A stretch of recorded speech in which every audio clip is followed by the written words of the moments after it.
Ketika kamu merasa tidak berharga dan merasa bahwa seluruh dunia rasanya menjadi musuh kamu, apa yang bisa kita lakukan untuk membantu kita keluar dari situasi ini?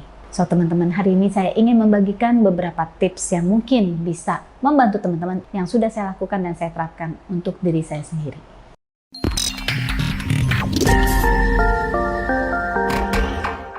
Halo teman-teman, salam kenal, saya dengan Clara Angelin dari channel Theta Omega TV ini. Jadi, apa yang kita lakukan ketika kita merasa tidak berharga, teman-teman?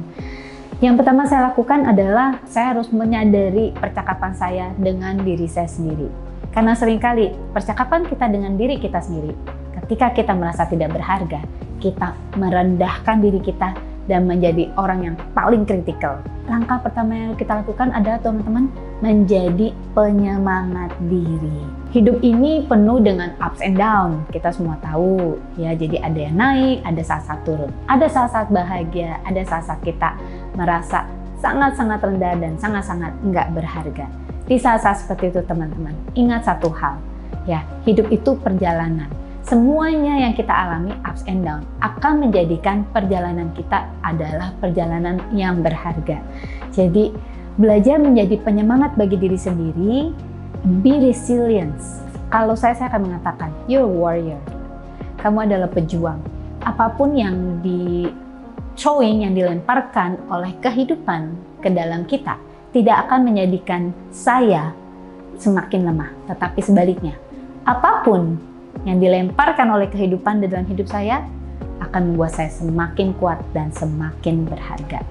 You are precious not just because whatever outside validation, but you are precious just because you are you. Kamu itu berharga bukan karena apa yang dikatakan dunia, tapi kamu berharga karena kamu adalah kamu. Kamu itu unik, kamu itu satu-satunya. Dan oleh karena itu kamu berharga di mata Tuhan. Dan kamu berharga untuk diri kamu sendiri. Berikutnya, belajar menerima diri apa adanya dengan segala kelemahan dan kekuatan kita. Ada banyak jenis tipe kepribadian manusia. Dan semua kepribadian itu memiliki kelebihan dan kelemahannya masing-masing. Fokuslah kepada apa yang kuat di dalam diri kamu. Kalau kamu bukan seseorang yang teliti, kalau kamu bukan seseorang misalnya yang bisa seperti ini, tetapi mungkin yang bisa kamu hargai adalah kamu seseorang yang kind, kamu seseorang yang bisa menunjukkan, yang bisa perhatian kepada orang lain.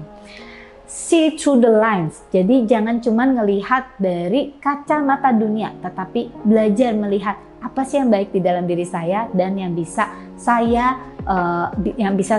hargai ya, dan be good to yourself di dalam hal ini. Yang berikutnya adalah ketika kita dalam perjalanan menerima diri kita apa adanya.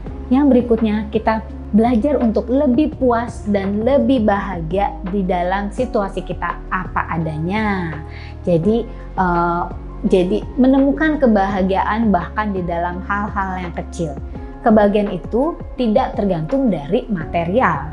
Kebahagiaan itu tidak tergantung dari apakah kita selalu mendapatkan apa yang kita inginkan. Nah, kebahagiaan itu tergantung dari apakah kita puas dengan apa yang kita miliki. Puas dengan apa yang kita miliki maksud saya adalah belajar untuk bersyukur terhadap hal-hal apapun yang kita miliki. Ketika kita bisa bangun pagi, ketika kita bisa menghirup udara pagi, artinya kita memiliki satu hari yang baru, kesempatan untuk menjalani kehidupan ini. Ya, jadikan kesempatan ini kesempatan yang berharga. Bersyukur dulu terhadap matahari, terhadap bisa dengar kicau burung, bisa nonton video ini. Hargai hal-hal yang kecil di dalam kehidupan. Belajar berhenti sebentar, ya kan? Menghargai nafas kita, menghargai pohon-pohon, menghargai alam, menghargai minuman yang kita bisa minum, menghargai bahkan ya air untuk mandi setiap hari. Hargai hal-hal yang kecil sehingga menjadikan hidup kita lebih berbahagia dan kita merasa hidup kita lebih berharga. Dan satu lagi, last but not least, terpacu untuk menjadi diri kamu yang terbaik, bukan karena kamu dikritik, tetapi karena kamu mencintai diri kamu sendiri. Jadi hargai diri kita dengan cara jadikan hidup ini kesempatan untuk selalu memberikan yang terbaik dan menjadi yang terbaik untuk diri kita sendiri dan untuk kehidupan ini. Saya dengan Clara Angelin from Theta Omega TV channel. Don't forget to live extraordinary and live your life to the fullest.